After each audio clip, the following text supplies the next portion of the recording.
안녕하세요. 오늘도 사연살롱을 찾아주셔서 감사합니다. 7살 아들과 함께 사는 싱글맘이에요. 사람은 추억으로 산다고 하잖아요. 저 역시 그런 마음으로 살고 있어요. 5년 전 사별한 남편을 아직 못 잊고 있거든요. 이렇게 빨리 떠날 줄 알았다면 조금 더 많은 추억을 쌓아두는 건데 그러지 못한 게 너무 아쉬워요.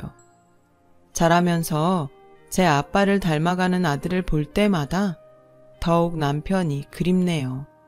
자신을 닮은 아들과 목욕탕도 가고 캐치볼도 하고 아이 재롱도 받더라면 얼마나 좋았을까요? 그런 생각을 하면 할수록 하늘이 원망스럽기만 합니다.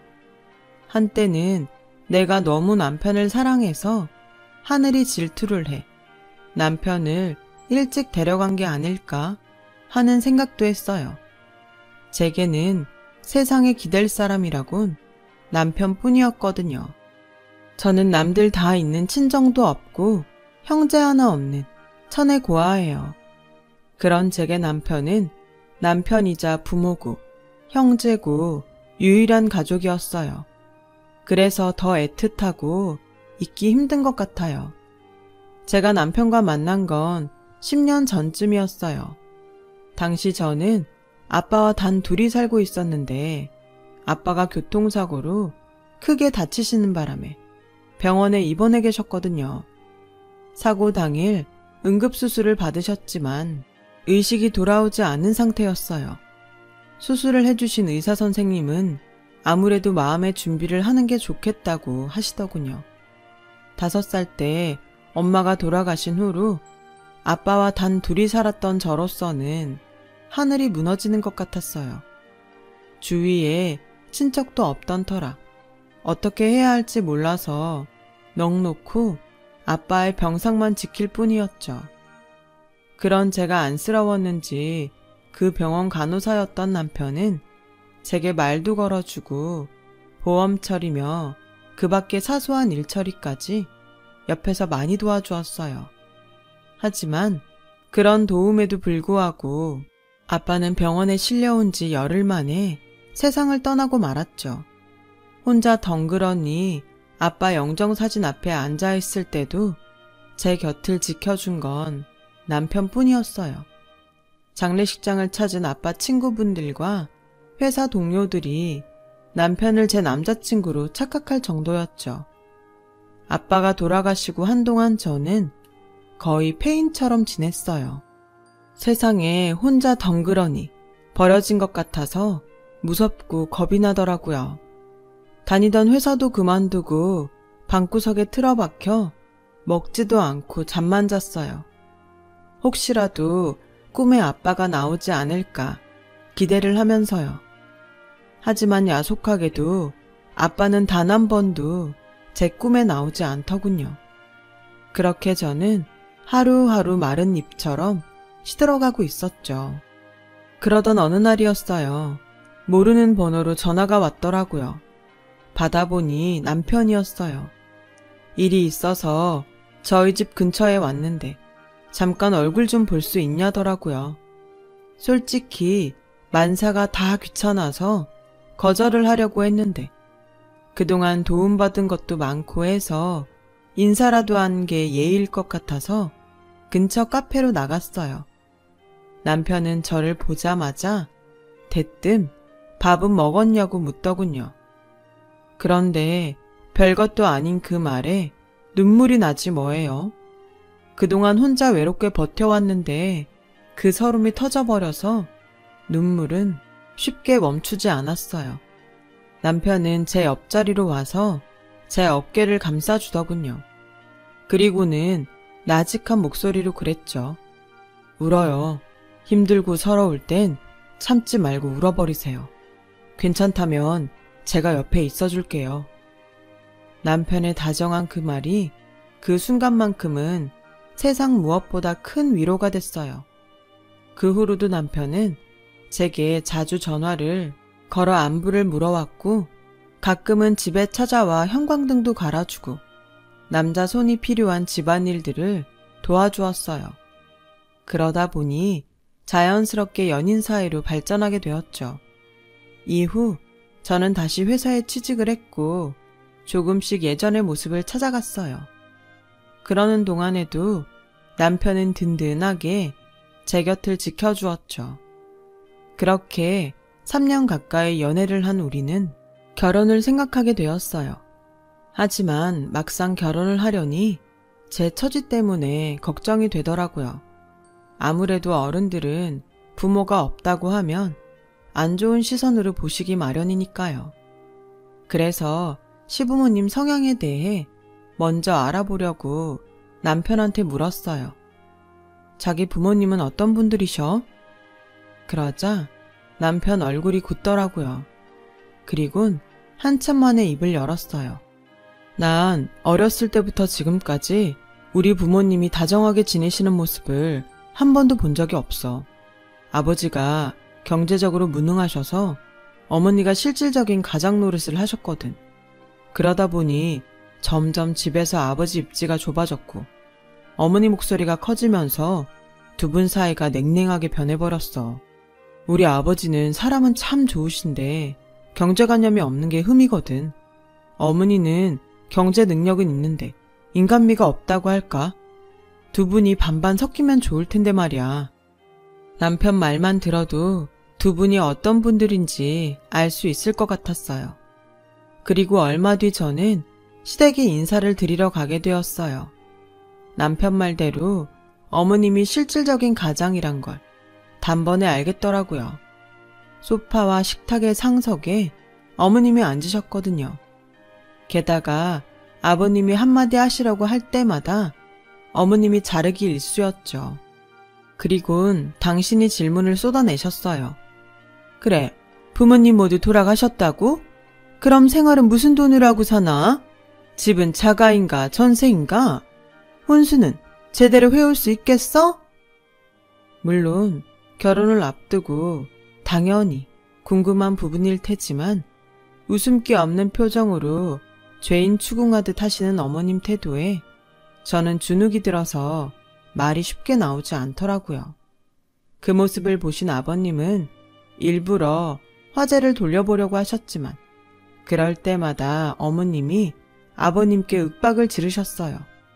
며느리가 될 제 앞에서 말이죠. 아버님은 제 앞에서 아내한테 면박을 당하시면서도 꾹 참으시더군요. 당신보다는 어려운 자리에 앉아있는 저를 위해 스스로 총알바지가 되시라는 것 같아서 죄송하면서도 감사했어요.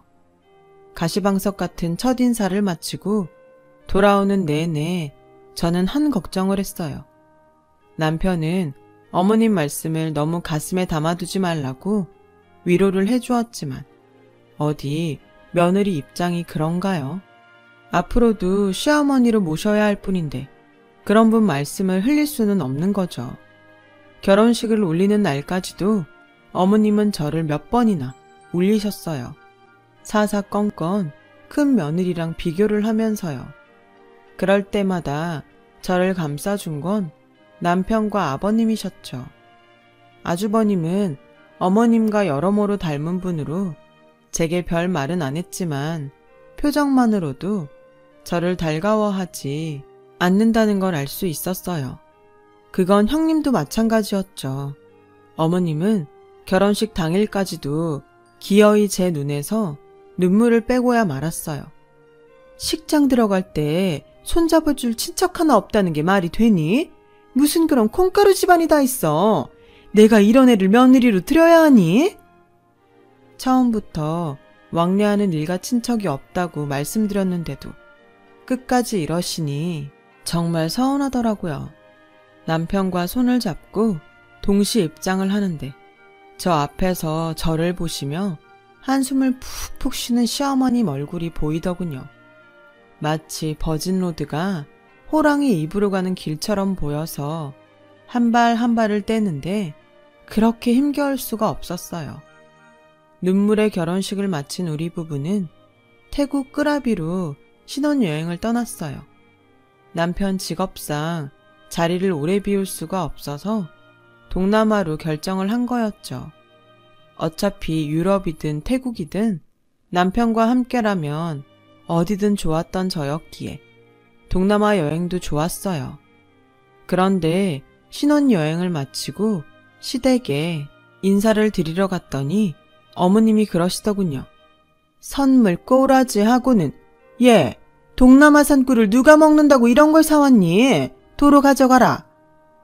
어머님, 태국 꿀이 유명하대요. 이건 태국 왕실에 납품한 상품이라 시판되는 꿀이랑은 등급도 달라요. 한번 드셔보시고 입에 안 맞으시면. 그때였어요. 어머님이 제 말을 뚝 끊으시면서 손위 형님한테 그러더군요. 얘, 큰애야. 지난번에 너희 친정에서 보내준 꿀이 어디 거였더라? 왜 수제꿀이라고 하지 않았니? 가격도 아주 비싸다고 그랬지? 아, 그거요? 프랑스 프로앙스 지방에서 나온 꿀이에요. 워낙 귀한 꿀이라 저희 엄마도 어렵게 구한 건데 어머님 입맛에 맞으셨어요? 어머님과 형님은 작정하고 제 기를 죽일 작정으로 만담을 하듯 딱딱 입을 맞추더군요. 그 모습을 보다 못한 아버님은 제가 사온 꿀병을 들어보시곤 색깔도 좋고 맑은 게 분명 좋은 제품인 것 같다고 해주셨죠. 그러시면서 오느라 힘들었을 텐데 밥만 먹고 바로 가라고 하시더라고요. 그랬더니 어머님이 버럭 화를 내시며 제 음식 솜씨도 볼 겸 며칠 자고 가라 할 참인데 왜 멋대로 그런 소리를 하냐고 한 소리를 하셨어요. 그 일로 아버님과 어머님은 부부싸움을 하셨고 보다 못한 남편은 제 손을 끌고 시댁을 나왔어요. 돌아오자마자 이런 꼴을 보여서 미안해. 근데 앞으로도 자주 보게 될 거야. 그러니까 자기는 두 분 사이에 끼지 말고 눈치 봐서 잘 빠져나와. 그게 상책이야. 그 말을 하는 남편의 얼굴을 보니 왠지 가엾게 보이더라고요. 어떻게 된 게 양쪽 부모가 다 있는 남편이 천의 고아인 저보다도 더 외롭고 안 돼 보여서 기분이 묘하더라고요. 신혼여행 이후 한동안은 시어머님을 뵐 일이 없었어요. 반면 시아버님은 주말에 종종 저희 집을 찾곤 하셨죠. 세 사람이 근처 하천으로 산책도 가고 집에서 고기를 구워 먹기도 했어요. 사람은 부대끼면서 정이 든다고 아버님과는 금세 정이 들어버렸죠. 명절 때나 시부모님 생신 때 시댁을 찾아가는 걸 빼고는 거의 왕래를 안 하고 지냈어요. 가봐야 어머님한테 좋은 소리는 못 듣고 오니까 점점 발길을 끊게 되더라고요. 그러다가 결혼하고 그 다음 해 저는 임신을 하게 되었어요. 친정 부모가 없는 저에게 아버님은 친정 아빠처럼 이것저것 챙겨주셨죠. 임산부한테 좋다는 영양제랑 제가 좋아하는 딸기도 자주 사다 주시고 막달에 들어서는 남편이 야간 근무를 할 때면 혹시 밤사이 무슨 일이 있을까봐 저희 집에 와서 주무시곤 하셨죠. 산부인과 정기검진도 함께 가주셨고요. 덕분에 저는 떡두꺼비 같은 아들을 무사히 출산을 할 수 있었어요. 4.2kg으로 평균보다 약간 크게 태어나는 바람에 좀 힘들긴 했지만 그래도 낳고 보니 고생이 싹 사라지더군요. 아버님은 매일 병원에 찾아오셔서 저와 아이의 건강을 살피셨어요. 시어머니는 출산 다음 날 잠깐 들리셔서 애 얼굴만 보고 가셨고요. 출산 휴가를 냈던 저는 3개월 뒤 회사에 복귀해야 했는데 도저히 어린 아들을 떼어두고 갈 수가 없어서 결국 회사에 사직서를 내게 되었어요. 갑자기 수입이 반으로 줄어들자 아버님은 저희 집에 들리실 때마다 쌈짓돈을 제 손에 쥐어주고 가셨죠. 아가, 먹고 싶은 거 사 먹어라. 많지는 않지만 내 용돈은 애비가 줄 테니 돈 아끼지 말고 사 먹어. 나중에 안 사실이지만 아버님은 제게 용돈을 주시기 위해 전단지 아르바이트부터 실버 택배일까지 하셨더라고요. 그 사실을 알고는 아버님이 주시는 용돈을 쓸 수가 없었어요. 그러는 사이 시간은 흘러 우리 아들은 두 번째 돌을 맞게 되었어요. 전날 나이트 근무를 한 남편은 퇴근길에 케이크를 사오겠다고 했죠. 그래서 아버님과 함께 아이 생일상을 차리고 있었는데 모르는 번호로 전화가 온 거예요. 네? 저희 남편이 교통사고를 당했다고요? 케이크를 사들고 횡단보도를 건너던 남편이 뺑소니 차량에 치여 많이 다쳤다고 하더군요. 놀라서 정신을 못 차리는 저를 대신해 아버님이 전화를 받으셨어요. 아이를 안고 아버님과 함께 병원으로 찾아갔는데 저희가 도착하기 몇 분 전에 남편이 숨을 거뒀다고 하더군요. 그 말을 듣자마자 다리에 힘이 풀려 자리에 주저앉고 말았어요. 불과 2시간 전까지만 해도 이제 퇴근한다던 남편이 싸늘한 주검으로 돌아오자 눈앞이 캄캄하고 아무런 생각이 안 들더라고요. 피투성이가 된 남편을 보고 아들은 울음을 터뜨렸고 저는 남편 손가락에 걸려있는 결혼 반지를 보며 하염없이 눈물만 흘렸어요. 그렇게 결혼 3년 만에 저는 남편을 잃고 싱글맘이 되었어요. 장례식장에 앉아 남편의 영정사진 앞에서 넋을 놓고 있는데 시어머님이 달려오셨더라고요. 그리곤 저를 밀치더니 남편의 영정을 끌어안고는 대성통곡을 하셨어요. 한참을 짐승처럼 울부짖던 시어머니는 이게 전부 제 탓이라며 욕을 퍼붓기 시작하셨죠. 이년아, 네가 내 아들 잡아먹은 거다. 지 부모 잡아먹은 것도 모자라 생떼 같은 내 새끼까지 잡아먹은 거라고. 저 물귀신 같은 년 당장 끌어내. 급기야 어머님은 제 머리채까지 휘어잡으시며 저를 장례식장 밖으로 내쫓으셨어요. 남편을 잃은 것도 서러운 판에 시어머니한테 머리채까지 잡혀 장례식장에서 쫓겨나자 더는 이 집 사람들과 엮이고 싶지 않더라고요. 그래서 그날 이후 시댁과는 발을 끊고 연락도 피하고 살았죠. 그렇게 3년이 지난 어느 날이었어요. 아들이 다니는 어린이집 선생님이 제 일터로 전화를 하셨더라고요. 재민이 할아버님이 오셨는데 어머님이 좀 와보셔야겠어요.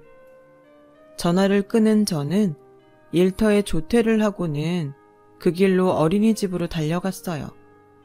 가보니 몰골이 엉망인 아버님이 저를 보시곤 반갑게 웃으시더군요.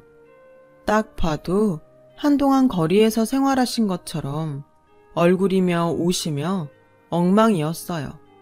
아버님, 몰골이 그게 뭐예요? 무슨 일 있으셨어요? 애미야, 나 너희 집에서 살면 안 되겠냐? 내가 갈 곳이 없구나. 비록 남편과 사별한 뒤 시댁과는 연을 끊고 살았지만 그래도 아버님과는 정이 많이 들었던 터라 매정하게 아버님 부탁을 뿌리칠 수가 없었어요. 그렇다고 남편도 없는 마당에 아버님을 모시고 사는 것도 좀 그랬죠. 그래서 일단은 집으로 모시고 가서 샤워도 시키고 점심을 차려드렸어요. 아버님은 며칠 굶은 사람처럼 허겁지겁 밥그릇을 비우시더군요. 그 모습을 보니 마음이 무거웠어요. 아버님, 도대체 무슨 일이에요? 혹시 집에 무슨 일 있는 거 아니죠? 그러자 아버님이 그러시더군요. 내가 이 나이에 이혼을 당했지 뭐냐. 한동안 시골 당숙집에서 지내다가 거기도 눈치가 보여서 나왔는데 지갑까지 소매치기를 당하는 바람에 길에서 생활을 하다가 염치 없게도 여기까지 오게 됐구나. 너 볼 면목이 없다. 그래서 말인데 아가, 나 좀 받아주면 안 되겠니? 제발 부탁이다. 빠듯한 살림에 시아버님까지 모시고 살아야 하는 상황이 솔직히 버겁긴 했어요. 하지만 오죽하면 상처한 며느리 집에 찾아오셨을까 생각하니 더 생각하고 자시고 할 게 없더라고요. 그래서 그날부터 아버님을 모시고 살게 되었어요. 처음엔 제가 아버님을 부양한다고 생각했는데 함께 살아보니 아버님이 우리 모자의 보호자 노릇을 톡톡히 하시더라고요. 오전엔 실버 택배 일을 하시고 오후에는 손주를 봐주시는 덕분에 저는 안정된 직장에 취직을 할 수 있어서 월급도 훨씬 더 많이 받을 수 있었어요. 그렇다 보니 생활도 점점 안정이 돼갔고 전보다 여유로운 생활을 할 수 있었죠. 그뿐만이 아니에요. 그동안 저를 따라서 여탕에 다니던 아들은 할아버지를 따라 난생 처음 남탕에 가보게 되었고 할아버지와 함께 축구랑 야구 놀이도 할 수 있었죠. 그동안 비어있던 아빠의 자리를 아버님이 많이 채워주셨어요. 덕분에 아들은 표정이 훨씬 밝아졌고요. 남들이 뭐라고 하든 우리 세 사람은 그렇게 서로의 자리를 채워가며 한 가족이 되어갔어요. 그렇게 행복한 나날을 보내던 어느 날 아버님이 소화가 안 되신다며 식사를 자주 거르기 시작하셨어요. 복통도 동반해서 힘들어하셨고 황달 증세까지 보이기 시작하셨죠. 아버님은 소화제 먹고 안정을 취하면 괜찮을 거라고 하셨지만 제가 보기엔 그렇게 해서 나을 것 같지 않더라고요. 그래서 억지로 아버님을 모시고 동네 병원을 찾아갔더니 CT를 찍어보는 게 좋겠다고 하더군요. 하지만 동네 병원에는 기계가 없어서 대학 병원에 가서 검사를 받았어요. 그랬더니 글쎄 췌장암이라고 하지 뭐예요. 췌장암은 초기 증상이 거의 나타나지 않아서 진행이 많이 된 상태에서야 병원을 찾게 된다고 하더군요. 저희 아버님 역시 많이 진행된 상태였죠. 그럼 치료는 어떻게 해야 하나요? 수술이나 약물 치료 같은 거요. 제 무릎의 담당 의사는 난감한 표정으로 그러더라고요. 현재 환자분의 상태로는 생존율이 1% 남짓밖에는 안 됩니다. 이런 경우 수술을 하기 힘든 상태라 예후도 좋지 않고요. 현재로선 약물 치료도 도움이 되지 않을 겁니다. 그럼 어떻게 해야 한다는 건가요? 그냥 이대로 죽을 날까지 기다리는 것밖엔 방법이 없다는 건가요? 환자분께 인생을 정리할 시간을 드리는 게 좋겠습니다. 하늘이 무너지는 것 같았어요. 불과 얼마 전까지도 식사도 잘 하시고 손주랑 공놀이도 해주실 만큼 건강하던 분이 췌장암 말기라니요. 밖에서 검사 결과를 기다리실 아버님께 상황을 어떻게 전해야 할지 걱정이 되더라고요. 저는 흐르는 눈물을 닦아내곤 아무 일 없는 것처럼 밝은 얼굴로 상담실을 나섰어요. 거기까지는 좋았는데 막상 아버님 얼굴을 보니 저도 모르게 눈물부터 터져 나왔죠. 이런 제 반응을 보시곤 아버님은 짐작하셨는지 더 묻지 않으시더라고요. 아버님, 어떡해요? 아버님은 제 등을 쓰다듬어 주시며 애미야, 사람 목숨이 그렇게 쉽게 끊어지진 않는단다. 내가 당장 죽은 것도 아닌데 뭘 벌써 슬퍼하니? 내가 살아있는 날까지는 우리 그냥 지금처럼 행복하게 지내자꾸나. 기왕 가는 마당에 좋은 기억을 하나라도 더 가지고 가면 좋잖니. 안 그러니? 오히려 시한부 판정을 받은 아버님이 저를 달래주셨고 저는 그런 아버님 뜻에 따라 될 수 있으면 티 안 내고 아무 일 없는 것처럼 행동을 했어요. 하지만 밤마다 아버님 방문 너머에서 들리는 낮은 신음소리마저 모른 척할 수는 없더라고요. 그럴 때마다 화장실에 들어가 물을 틀어놓고 한참을 울었어요. 왜 내가 사랑하는 사람들은 이렇게 빨리 내 곁을 떠날까 한탄을 하면서요.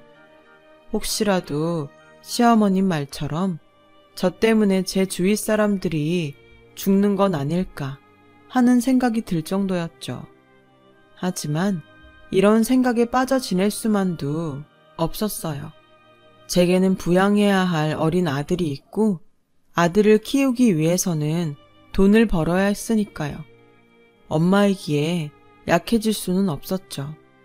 아버님은 하루가 다르게 야위어 가셨어요. 그런데 아버님 몸 상태가 심해질수록 전에 안 하시던 행동을 하시더라고요. 저 몰래 제 지갑에서 종종 1,000원짜리를 훔쳐가시지 뭐예요. 용돈이 필요하신가 해서 몰래 지갑에 돈을 넣어드리는데도 며칠도 안 돼 어김없이 지갑이 텅 비어있고 제 지갑에 손을 대시더라고요. 이런 일이 반복되자 하루는 아버님께 솔직하게 물었어요. 아버님, 혹시 돈 필요하세요? 지갑에 용돈도 넣어드리는데 왜 자꾸 제 지갑에서 돈을 빼가시는데요? 그러자 아버님은 그런 적 없다고 시치미를 뚝 떼시더라고요. 그래서 혹시 치매라도 온 게 아닌가 걱정을 하기도 했는데 손주한테 수학 공부를 가르치실 때 보면 아주 멀쩡하시더라고요. 그렇게 반년 정도 시간이 흘렀고 드디어 그날이 오고야 말았어요. 아들을 어린이집에 보내고 저도 막 출근을 하려는데 아버님이 다급히 저를 부르시더군요. 그래서 아버님 방으로 가보니 아버님이 화난 표정으로 제게 그러시는 거예요. 아가, 오늘은 몸 상태가 아주 좋구나. 이따 저녁엔 오랜만에 고기나 좀 구워 먹자꾸나. 평소 음식을 잘 못 드시던 아버님이 그날따라 고기를 구워 먹자고 하시길래 좀 놀라긴 했지만 표정도 밝으시고 혈색도 좋으셔서 왠지 안심이 됐어요. 네, 아버님. 퇴근할 때 마트 들러서 한우 좋은 부위로 사올게요. 간만에 한우 파티예요. 그렇게 웃으면서 저는 출근을 했고 그게 아버님과의 마지막 대화였어요. 한우를 사들고 퇴근해 보니 아버님이 침대 위에 잠들어 계시더라고요. 하지만 아무리 흔들어 깨워도 일어나지 않으셨어요. 그렇게 아버님은 주무시다 조용히 세상을 떠나셨어요. 냉장고엔 아버님과 함께 구워 먹으려고 사둔 한우만 남아 있었죠. 아버님의 장례를 치르면서 몇 년 만에 시댁에 연락을 했는데 없는 번호라고 나오더라고요. 그래서 어머님과 아주버님 휴대폰으로 전화를 했지만 그 번호도 연결이 안 되더군요. 마지막으로 형님 휴대폰으로 전화를 했더니 형님이 대뜸 그러더군요. 나 이제 그 사람이랑 남남이야. 아주 그 집 식구들이라면 치가 떨려. 동서도 어지간하면 그 집이랑 연락 끊고 살아. 괜히 연락했다가 발목 잡히지 말고. 이게 내가 동서한테 해줄 수 있는 마지막 충고야. 알았어? 얘기를 들어보니 아주버님이 코인에 빠져서 회사 공금까지 횡령했다가 집안이 풍비박산 났다고 하더라고요. 처음엔 수익이 나서 시어머니까지 끌어들여 올인을 했는데 갑자기 폭락을 하는 바람에 하루 사이에 길바닥에 나앉게 되었다고요. 현재 어머님과 아주버님은 연락도 안 되는 상황이었죠. 하는 수 없이 저는 화장을 해서 남편이 있는 납골당에 아버님을 모셨어요. 제가 사랑했던 두 남자가 벽을 사이로 나란히 잠들게 되었죠. 아버님을 그렇게 보내고 얼마 뒤 아버님이 쓰시던 물건들을 정리하려고 아버님 방에 들어갔는데 서랍장 안에 하얀 편지 봉투가 들어있더라고요. 봉투 안에는 편지와 함께 로또 복권이 2장 들어있었어요. 그 편지를 읽고 나서야 저는 근래에 아버님이 뭘 하시느라 그렇게 돈을 쓰셨는지 알 수 있었어요. 아가, 내가 너한테 못할 짓을 하고 가는 것 같아서 미안하구나. 남편 먼저 보내고 이제야 기운 차린 너한테 내 뒤처리까지 맡기게 됐으니 말이다. 평생 무능한 남편으로 애비로 살았다. 죽는 마당에 너한테 남겨줄 보험금도 없구나. 미안하다. 복권이라도 당첨될까 해서 늙은이가 노망을 부려봤는데 헛수고더라. 그래도 마지막으로 수중에 있는 돈 털어 몇 장 남긴다. 혹시 모르잖니? 아무래도 한우는 못 먹고 갈 것 같구나. 재민이 데리고 꿋꿋하게 살아다오. 아버님이 남긴 복권 2장을 안고 한참을 울었어요. 불편한 몸으로 복권을 사러 아랫동네까지 몇 번이나 쉬면서 내려가셨을 걸 생각하니 가슴이 미어지더라고요. 그런데 기적 같은 일이 일어났지 뭐예요. 아버님이 남겨주신 복권 2장에는 총 10개의 번호가 적혀 있었는데 그중 2등이 2개, 3등이 하나 나왔지 뭐예요. 실수령 총액이 무려 1억 3천만 원이 넘더라고요. 은행에서 그 돈을 수령하는데 아버님 생각이 나서 그렇게 눈물이 나더라고요. 누가 보면 제가 로또 1등이라도 됐는 줄 알았을 거예요. 세상에 기댈 곳 없던 제게 나타나 따뜻한 사랑을 남겨준 2 남자를 저는 잊지 못할 거예요. 그래서 전 오늘도 2 남자와 함께했던 순간들을 기억하며 추억으로 살고 있답니다. 언젠가 우리 모두 함께 만날 그날을 기약하면서요. 지금까지 제 사연을 들어주셔서 감사합니다. 건강 잘 챙기시고 행복한 마음 가득 찬 하루하루 보내시길 바랍니다. 여러분, 사연 댓글에 응원과 현명한 조언 부탁드려요. 좋아요와 구독은 저에게 큰 힘이 됩니다. 오늘도 좋은 일 가득하세요.